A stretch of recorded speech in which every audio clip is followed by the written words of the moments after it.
Agora são quase 7h30 da manhã. O ônibus atrasou, era pra estar aqui 7h15 na rodoviária. Daqui a pouco a gente tá indo pra Paraty. E eu tô indo pra Flip. E eu vou levar vocês junto comigo. Vai ser a primeira vez que eu tô indo pra Flip e pra Paraty também. Então eu tô com bastante expectativa. Tem uma programação que eu montei, mas eu não sei se vai dar pra fazer tudo. Porque o meu tempo lá vai ser bem curto. Eu vou chegar na sexta-feira. Hoje é sexta-feira, eu vou chegar na parte da tarde, na hora do almoço ali mais ou menos. E aí eu vou ficar sexta, final do dia, sábado inteiro. E aí no domingo de manhã eu volto pra São Paulo já. Então vai ser muito corrida. Eu vou tentar trazer o máximo de conteúdo pra vocês, tanto no YouTube quanto no Instagram, enfim. Olha só, já comecei a ler o livro novo do Raul. O ônibus tá saindo agora. Depois eu conto pra vocês aí ao longo da viagem.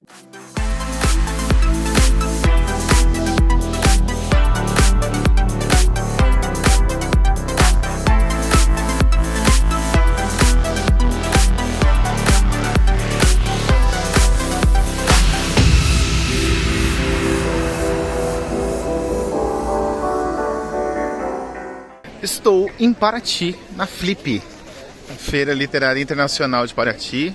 Essa é a 24ª edição do evento. E o podcast Amigos Livroscast está presente no evento. Acabei de chegar, hoje é sexta-feira, dia 24, eu vou ficar aqui até o dia 26. E eu vou tentar mostrar para vocês um pouco sobre o evento, sobre tudo que vai rolar por aqui, o que eu consegui acessar, né, porque tá bem cheio hoje. Acabei de chegar aqui na Flip, gente, tá muito cheio. A cidade inteira tá tomada, tem alguns painéis inclusive que eu passei só em frente, tem rua que não dá nem pra entrar direito. Acabei de passar por uma ali que tinha a Conceição Evaristo dando palestra e, gente, tinha muita gente amontoada em frente da casa ali onde elas estavam fazendo o painel. E eu tô agora aqui no Sesc Santa Rita, que vai rolar um podcast com a Tatiane Leite sobre podcasts literários, que tem tudo a ver com o nosso projeto, óbvio, né? Então, por isso que eu escolhi esse painel para ser o primeiro que eu vou assistir aqui na Flip. E como vocês podem ver, ele está um pouco mais vazio, então eu consegui chegar aqui com 1 hora de antecedência e consegui assistir. Então, até daqui a pouco. Né? Porque a gente transformou um hobby em trabalho, ou seja, é uma coisa absolutamente sem sentido nenhum a gente ter feito isso. Porque agora as pessoas me perguntam, qual que é o seu hobby? Eu não sei, porque eu transformei num negócio, assim. Mas eu acho que eu comecei, né? Eu sempre fiz algumas coisas, sempre quis ser jornalista. Eu sou jornalista de formação e escolhi uma profissão muito cedo. Eu era muito criancinha ainda, tinha 7 anos quando eu decidi que eu ia ser jornalista. E segui, né? Só que aí, então eu sempre fazia um blogzinho, uma coisinha, fazia um jornalzinho em casa, né? E eu falava dos livros que eu lia. Eu colecionava livros da Alice no País das Maravilhas, e aí eu tinha uma criança, né, de 7 anos fazendo isso, pelo amor de Deus, mas eu tinha um caderninho da Jovem Pan FM, que eu ficava colocando qual que era a diferença de um livro pro outro, que era a mesma história. Na minha cabeça eu não conseguia entender que existia um tradutor ali, que aquele não era um livro brasileiro e etc, né? Então eu ficava colocando, nesse livro a Alice não falou assim, assado. Então eu já meio que estava nesse mercado sem perceber, né? Sem saber exatamente, fantasiando esse lugar. E aí eu com 15 anos entrei na MTV, virei aprendiz na MTV, que era uma emissora aberta, né? Que não funcionava em todas as cidades do Brasil, por isso que eu explico, porque eu sei que hoje, inclusive, a nova geração não sabe o que foi a MTV. O que pra mim é uma tremenda loucura, uma insanidade, assim. É uma tristeza. É tipo não saber o que é o Castelo Rá-Tim-Bum, sabe? É uma coisa. Estamos aqui pra falar mal da geração Z também. Exato. Conte comigo. Mentira, gente. Amo vocês, se tiver alguém na plateia. Mas tem amigos que são.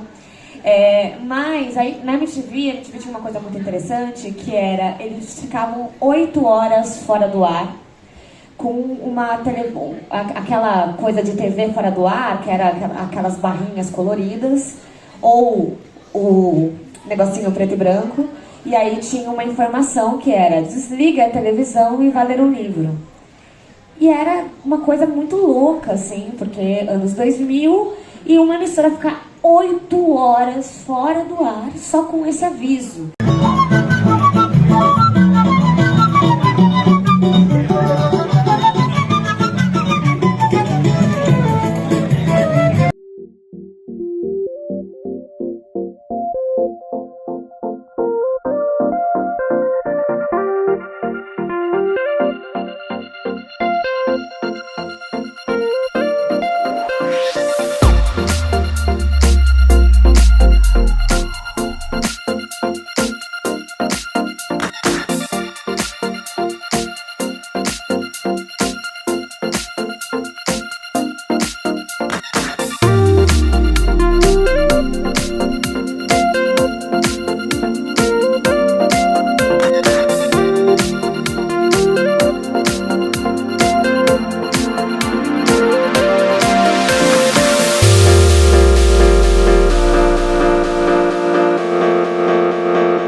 Segundo dia de flip, pelo menos pra mim.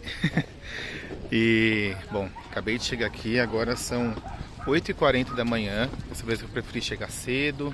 Ontem eu cheguei aqui em Paraty, já era 2h30 da tarde, né? Então não consegui aproveitar a parte da manhã. Aqui, ó, é a ponte que leva para o centro histórico. Olha que bonita essa vista. E aqui a galera já tá chegando. Hoje é sábado, então o dia promete ser ainda mais cheio. Ontem, sexta-feira, já estava bem cheio também. Vocês podem perceber que ali, aquele ponto que está esse amontoado de gente ali, vai ter algum painel importante, então as pessoas já começam a madrugar na frente das casas para poder assistir alguma palestra, algum painel. E aí, gente, vou mostrar uma outra coisa para vocês que é bem importante aqui em Paraty, vocês tomarem cuidado. O chão. Tá vendo que o chão ele tem essas pedras? Eu tive que comprar essa bota aqui, porque se eu tivesse que vir com os meus tênis, eu tava lascado, né? Então, ó, venha de tênis confortável, que você consiga caminhar em lugares que sejam meio acidentados, assim como o chão daqui. Ó, aqui, vocês podem perceber que já começou a encher de gente, né?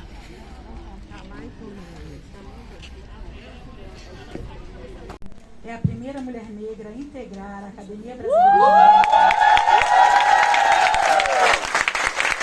Ocupando a cadeira 33, gosto desse número, 3 mais 3, muito bom. Ganhou notoriedade internacional com o romance histórico, célebre romance histórico, um defeito de cor, um marco fundamental na literatura brasileira, um marco de virada na nossa literatura. E Eliana Alves Cruz é uma premiada jornalista, roteirista, escritora.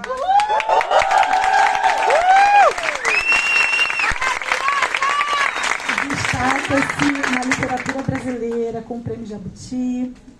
E aí eu gostaria de ouvi-las mesmo sobre o papel desse território, do Valongo, e talvez de outros territórios mais, na construção da identidade, da literatura, mas principalmente na construção do imaginário político e poético na trajetória literária de vocês, na escrita dos 2 livros. Bom dia, né? Ó, já estou lá na frente. Bom dia, pessoal. Muito obrigada pela presença massiva. Isso é muito emocionante para nós. Muito impensável há muito pouco tempo atrás, né? Muito revolucionário esse público para nós, para o que escrevemos. Então, muita gratidão de verdade. Asa, eu acho assim, né? Acho que é o Frei Beto que tem uma frase, né? A cabeça pensa onde o pé pisa. Então, eu acho que a gente anda muito desavisado no Brasil. A gente pisa nos lugares, a gente não faz a menor ideia de onde a gente está pisando. A gente não faz ideia o que aconteceu na sua rua, na rua que você mora, há, sei lá, 150 anos atrás. O que era aquele lugar ali? A gente não se faz essas perguntas. E às vezes não faz porque não foi instigado a pensar nisso, e às vezes não faz por medo da resposta. Porque não raro ali tem um sangue, né? Não raro ali tem uma violência, não raro ali fomos fundados numa base de extermínio terrível da população indígena e, bom, isso aí a gente já sabe. Então, quando eu comecei, na verdade eu estava escrevendo Água de Barrela, que é o meu primeiro livro, né? Que ganhou o prêmio da Fundação Palmares, eu estava pesquisando esse livro, e eu achei, né, nos jornais antigos e tal, essa referência ao Valongo. Coincidiu com uma época que estavam as obras lá do Cais do Valongo, né? E começaram a sair os objetos do subsolo. Eu achei aquilo tão fantástico. Pensei assim, puxa vida, 200 anos, essa caixinha aqui, com 2.000 continhas, estavam esperando para serem descobertas. É como se os ancestrais dissessem assim, estaremos aqui, um dia vocês nos descobrirão. Então, quando esses objetos começaram a sair da terra, eu comecei a imaginar quem usou esse brinco, quem usou esse anel, quem fez isso aqui. Comecei a pirar, a escritora, né, imaginando. Pela presença de todas, todos e todas aqui nessa manhã com a gente, nesse dia que é muito simbólico, né, para todas as mulheres negras, latinas e afro-caribenhas, né, esse 25 de julho. Prazer estar dividindo essa mesa com vocês duas. Muita história para contar, né? E eu acho que falta mesmo da gente essa vontade e essa disponibilidade da gente para ler o mundo, né? Eu acho que a gente não precisa nem longe, né? Ao andar, a gente sempre fala das pedras das ruas de Paraty, né? Quando a gente caminha nessas pedras, nunca já pararam para pensar quem foi que assentou essas pedras? Né? Para onde esse caminho, né, esse caminho real que começa aqui em Paraty e que vai, né, cortando o Brasil até Minas, né? Para que foi feita essa estrada? Né? Quem foi que construiu e qual a finalidade da necessidade dessa estrada transportando todo o nosso ouro para o colonizador? Né? A quem ela servia? A qual império estava servindo? Né? Então, acho que é só se a gente parar para pensar e ler o mundo, tem muita história para ser contada aí. E eu acho que é isso que a gente faz, né? Talvez, não só o escritor, mas talvez o artista, ele tenha em si essa curiosidade, né? de perguntar ao mundo, né? de querer saber por quê. Eu acho que foi essa curiosidade que me levou a escrever. Sempre quando me perguntam, né, defina aí uma palavra, eu digo, eu sou curiosa, né, de tudo. E eu acho que isso também é o que me impede muito de escrever mais. Porque eu estou num assunto aqui, na hora me interessa por outra, hora que eu estou vendo, eu estou pesquisando nave espacial e comecei com as pedras das ruas de Paraty, né? A gente tenta o foco exatamente porque tem muita coisa para ser contada. A Canindé, por exemplo, eu acho que ela vai muito nessa ideia dessa construção que é costurada, né? Porque quando eu me interessei pela história da Luísa Maim, né? Através de uma citaçãozinha do Jorge Amado, ou seja, eram 2 parágrafos num livro, 2 frases num livro dele. Aí eu fui atrás da história dos malês, vendo a história dos malês, descobri a Luísa Maim, né, que o Defeito de Cor é uma ficção como é que é? Eita, gente, esqueci o termo agora. A menopausa. Ficção meta-historiográfica, né, que é exatamente essa em que a realidade se confunde ali com a ficção, né?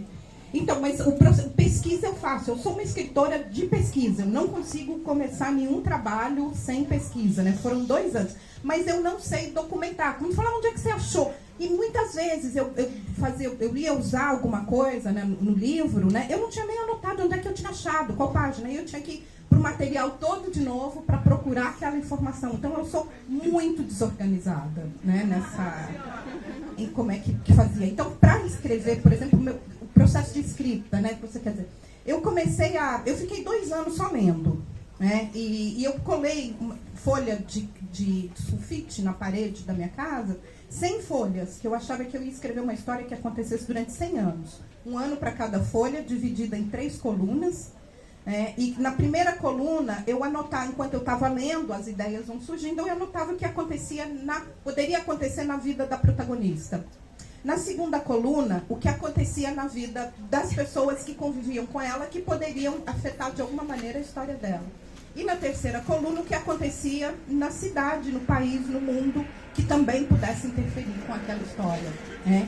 E aí eu fui misturando personagens reais e personagens fictícios. Eu uso Tiradentes, né? Eu uso o Anleto Ferreira, que é um personagem do Vivo Povo Brasileiro, do João Baldo, né? Então tem muita coisa misturada aí no meio. E aí quando eu terminei eu tirei né, fiquei esses 2 anos, aí parei, porque eu falei, eu preciso dar um fim aqui e começar a...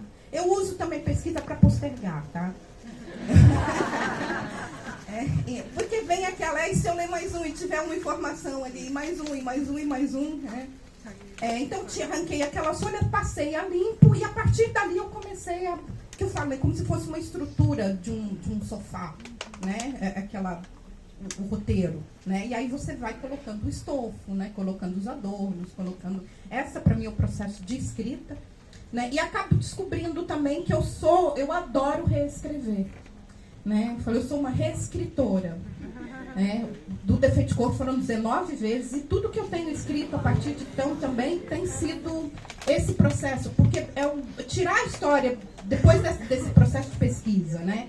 Tirar a história de dentro de mim, ou seja, a primeira versão, é algo quase físico mesmo, né? Sentar ali e ficar 10, 15 horas por dia dando conta daquela história que está na tua cabeça antes dela te dominar, né? E reescrever é o processo onde eu me sinto escritora mesmo, né? Que é você fazer a palavra dizer o que você quer que ela diga.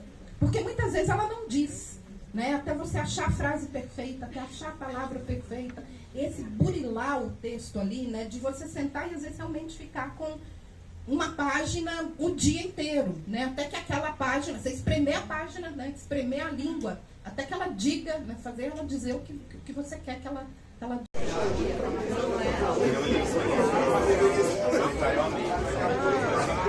Peguei ele na biblioteca, agora com esses conferes na minha não. Esse gabarital com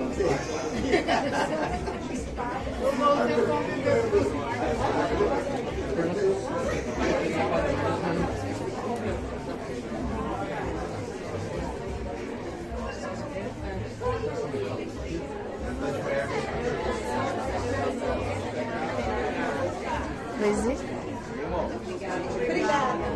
Parabéns.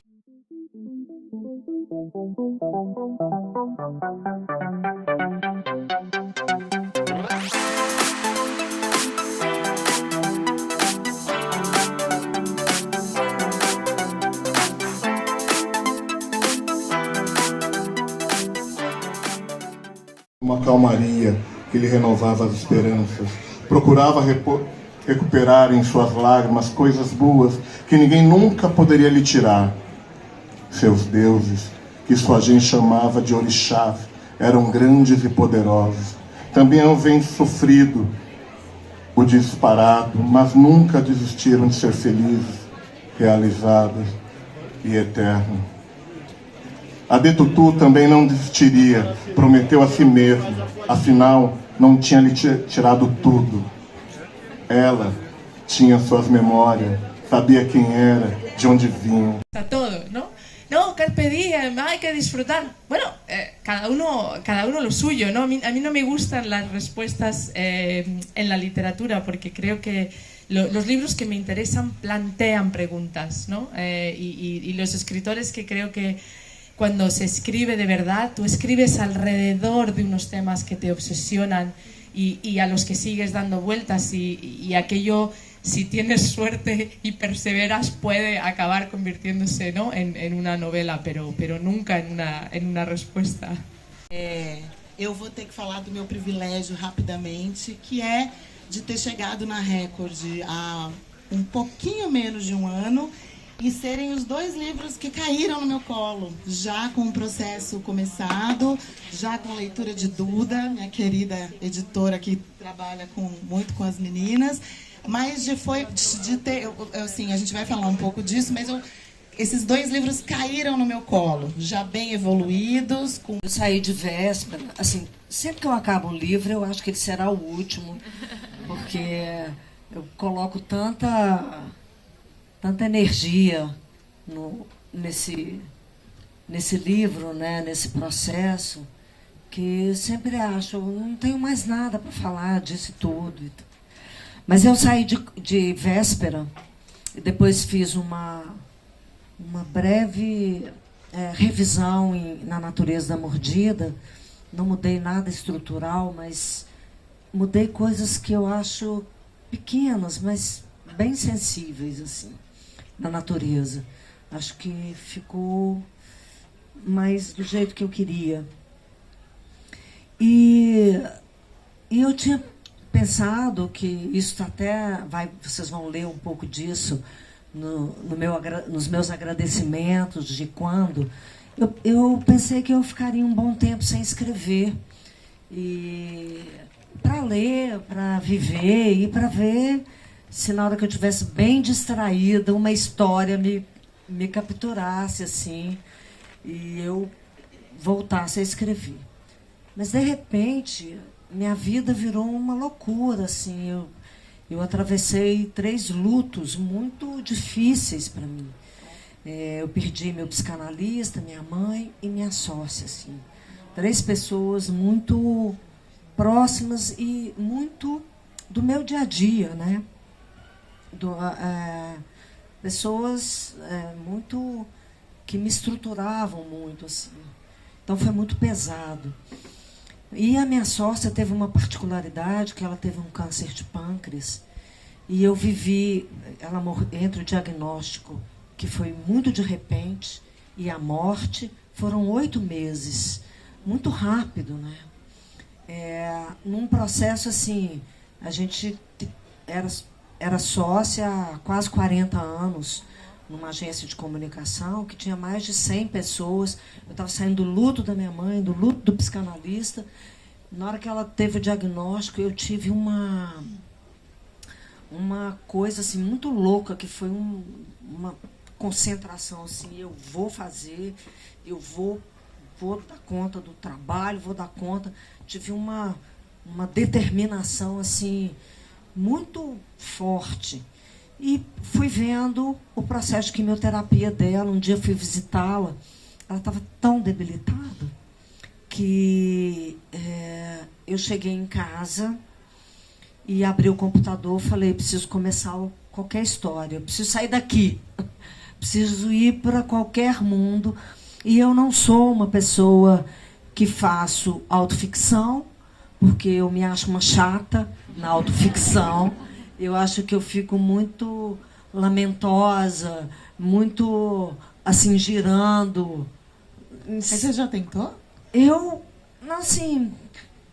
não consigo sair da primeira página. É uma coisa, eu acho muito, assim, remoer demais e muito autocentrada na minha incapacidade, talvez, de fazer uma autoficção.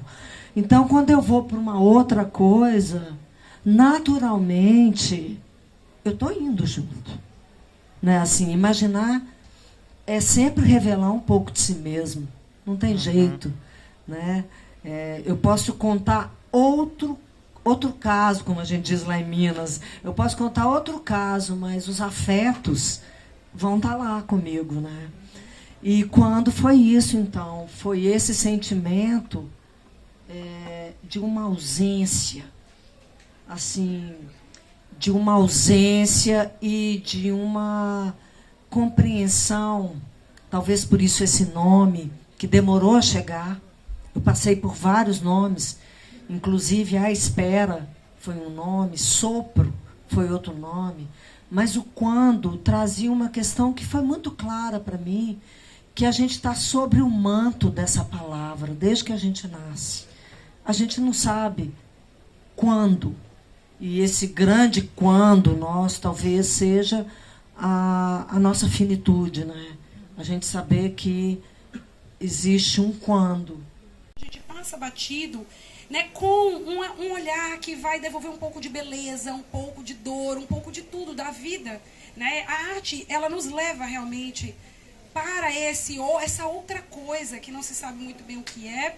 E especificamente nesse livro, a fabulação e a capacidade de fabulação das personagens é algo que fez parte da gênese literária desse projeto, na medida em que é um livro que conta a história de 3 gerações de mulheres na Bahia, começando por uma narradora que vai evocar as memórias de sua avó e de sua mãe, uma memória que é por si só já muito falha e já muito mesclada ali entre o que aconteceu de verdade e aquilo que é inventado.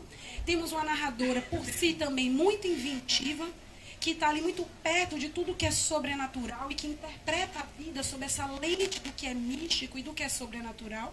Então ela vai preenchendo as lacunas dessa memória, né, com a criação, né, com essa fabulação. A mãe dela, por sua vez, né, que, enfim, ela conta a história dessa avó que sai do sertão.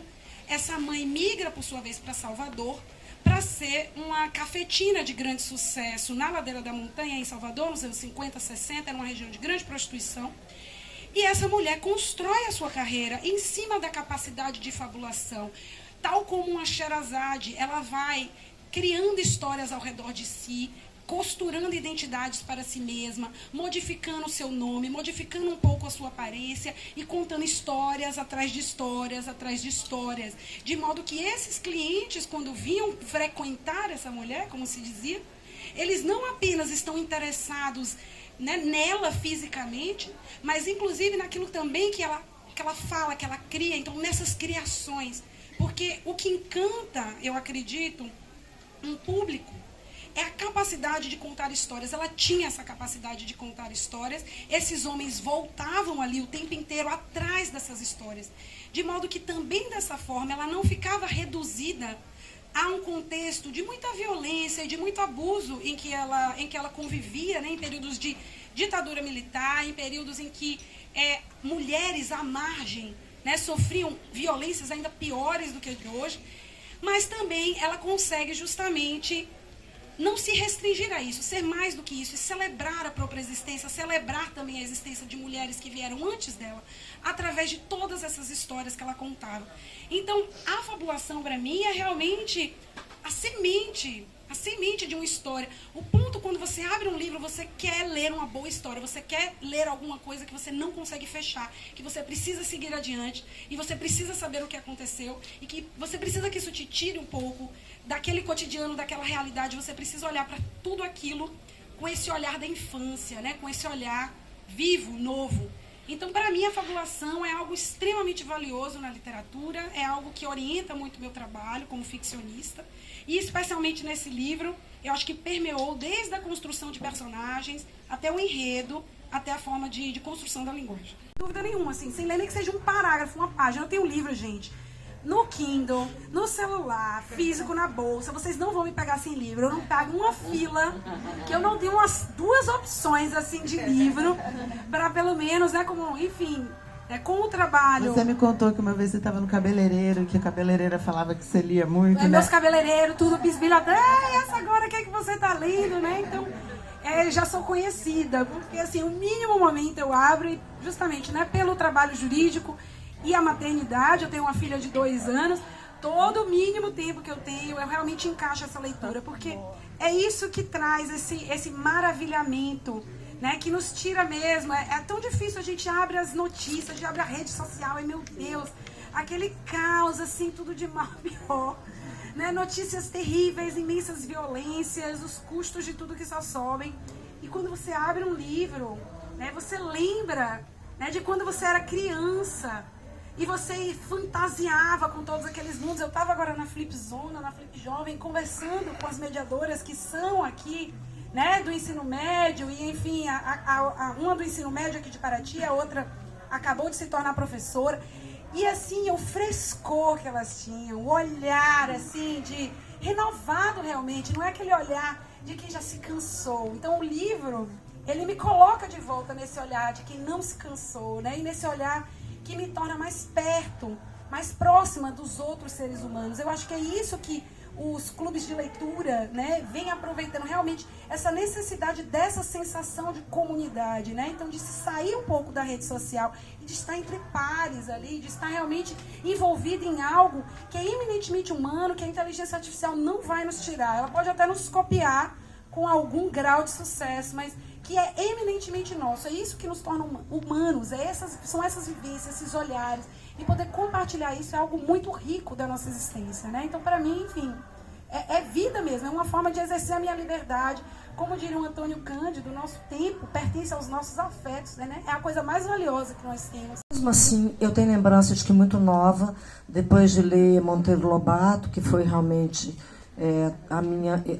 quem eu tenho na memória, assim, da primeira experiência literária que me tirou, assim, que me interessou muito, o jeito que ele contava histórias. E eu lembro, depois de ter lido, de passar algumas noites escrevendo à mão, assim, e fazendo uma história da construção de uma Disney no Brasil com os personagens de Maurício de Souza. Então, a saga desses personagens para conseguir convencer que dava para ter uma Disney no Brasil, né? A ideia de poder ir numa Disney era uma coisa completamente impossível. Você sabe que a Record tem um selo infantil chamado Reco Reco, a gente pode recuperar essa então.